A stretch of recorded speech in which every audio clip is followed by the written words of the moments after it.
What's your experience playing pinball? Just goofing off as a kid.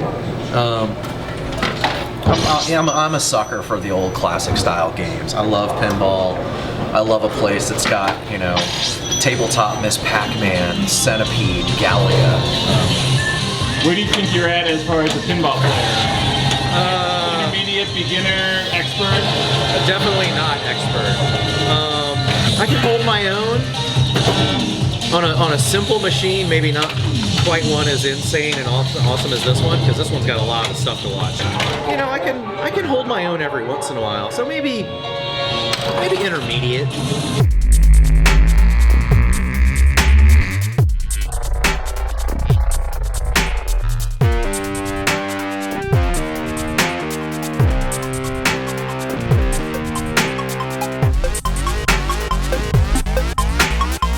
So I was on the 9-year college plan just to get my bachelor's degree.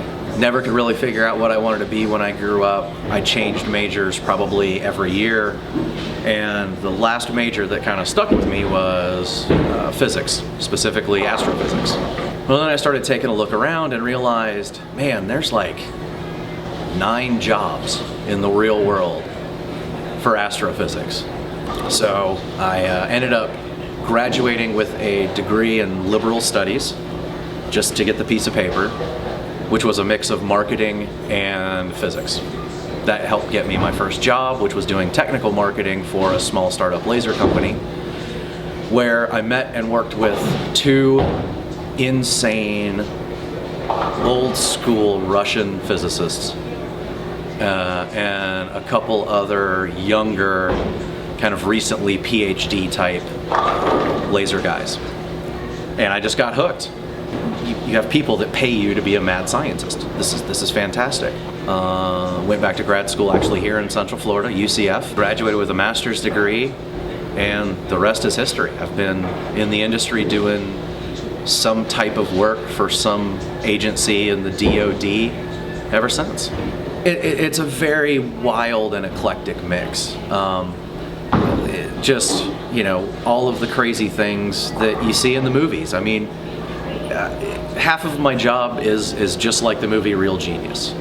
Just people that are absolutely brilliant, and sometimes you try and figure out who tied their shoes for them in the morning, because there's no way they could figure it out.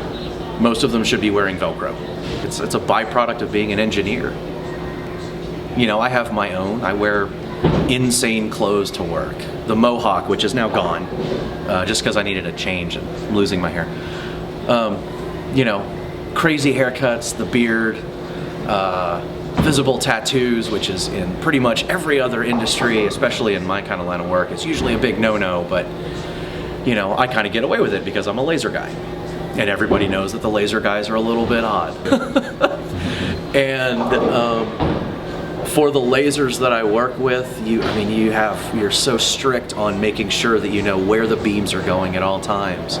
You know, some of these newer machines, depending on how they want to do it and how fancy they want to get, I would probably imagine that somewhere, somehow, on some of these complicated metal parts, you know, they could be getting cut out by lasers.